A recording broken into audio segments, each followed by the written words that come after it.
Good afternoon, YouTube. It's your guy J Crew to you, coming at you with another video here. My YouTube channel. I know it's been a week or so, I said, it's the 4th of July, and I don't have too much going on right now, so why not sit down and cut another video?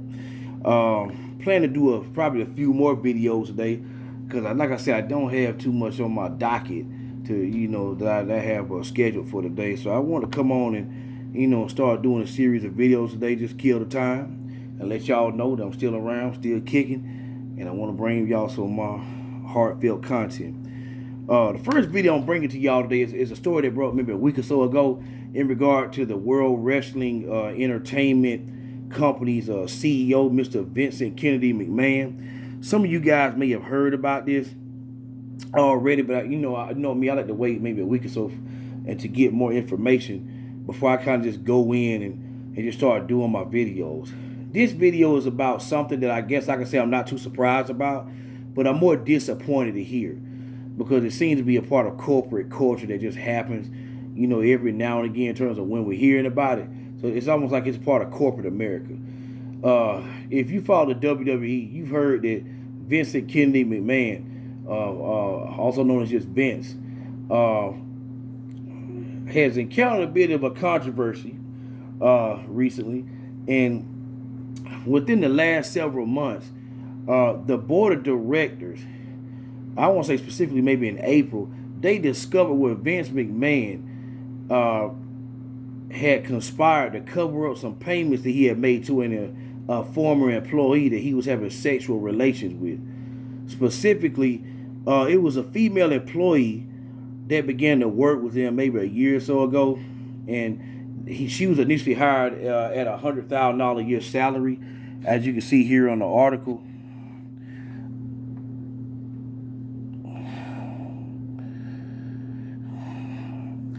And if you could probably read it, I don't know if you guys can see it as much, but the employee was hired at $100,000 a year initially, and then in year 2 of her tenure with the channel, with the company, she was given a raise to $200,000 a year, allegedly after Vince McMahon started a sexual relationship with her. Some of y'all might be kind of like, what? I thought he was married to Linda McMahon.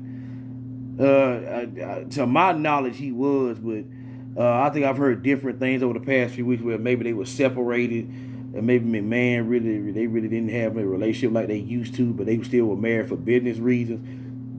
Whatever the scenario, what has been proven is that this ex-female employee was given that raise, and after she left the company, it was alleged that maybe in January, McMahon handed her $3 million to not say anything about this secret relationship that she had with him. Another continuing element is that it wasn't just Vince McMahon that apparently had access to this woman sexually. Apparently, he sort of like just kind of fed her to another guy who was the head of talent relations for the WWE, Mr. John Laurinaitis. I believe Laurinaitis used to be a wrestler years ago. I can't remember what exactly was his wrestling moniker, but I think he was a wrestler himself. But either way, he allegedly began to have access to this woman too. So McMahon and Laurinaitis were sharing this woman sexually. And so, as you can probably just see, it's fairly disgusting to see that they're just kind of sharing this lady like that. But again, I'm not surprised, because if you follow Vince McMahon over the years, you know that he's had his fair share of controversies associated with the WWE. Back when it was the WWF, maybe in the late 80s, early 90s, it was alleged that McMahon possibly was funneling steroids to his wrestlers. And back then, I think still now, steroids are illegal. You can't do that unless you have like a medical prescription to have steroids. But it was alleged that he was doing that, and I think he had to fight a federal case, which they won. And so, they kind of weathered their way through that. And continuing on, maybe to the late 90s, I don't know if y'all remember this tragic incident where Vince McMahon was promoting a match with one of the wrestlers, Owen Hart.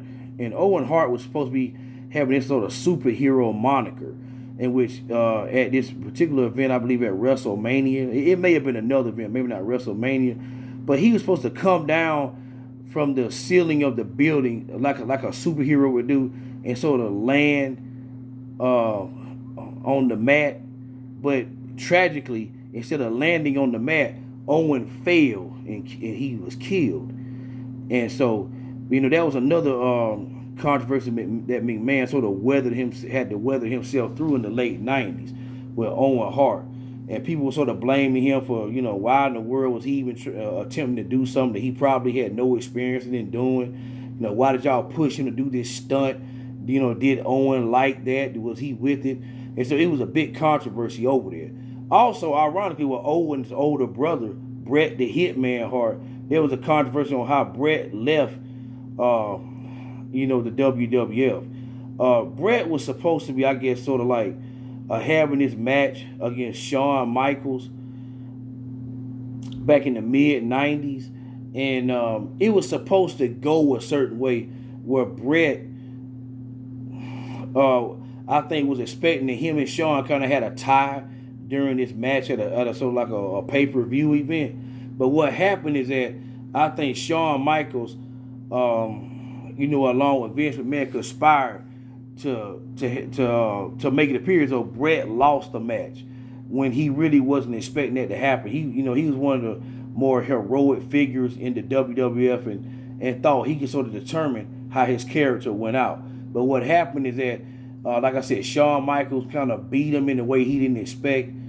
And I don't know if it was during the same night or maybe a later date, but Bret the Hitman Hart went back in Vince McMahon's locker room. I think he ended up punching him out over it because Vince McMahon infamously appeared on TV a few days later with a black eye where Bret had sort of punched him. And so those are just a few of the controversies that Vince McMahon has had to sort of ham over throughout his career. And ironically, I'm going to go back to the late 90s, early 2000s.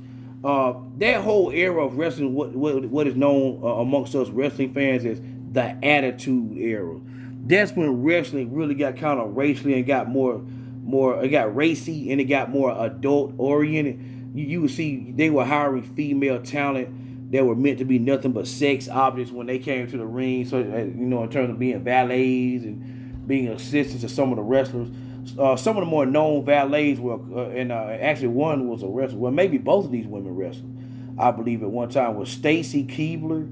She had a storyline, if y'all can remember Stacy Keibler, where she began to have these storylines with Vince McMahon where she was kind of simulating having sexual contact with him as the boss, ironically, during this era with Stacy Keibler, because I think she used to be a professional cheerleader for the Baltimore Ravens, and she was a very attractive young lady, and that's basically what they use her as a sex object for Vince McMahon.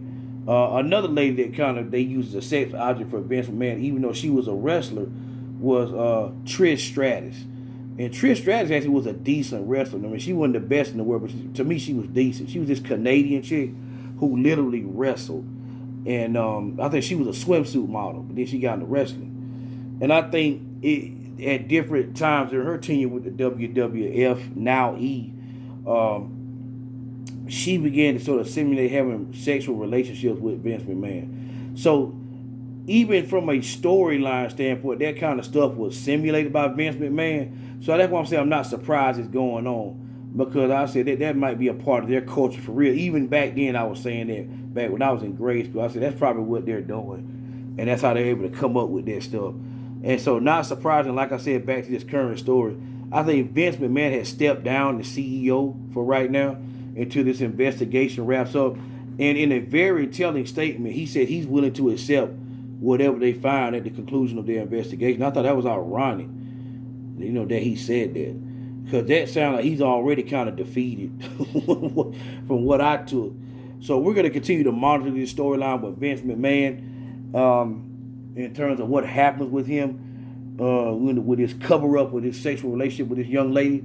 She got J. Crew to you, coming at you with my first video here on July 4th, 2022. Happy Independence Day to those of you who celebrated.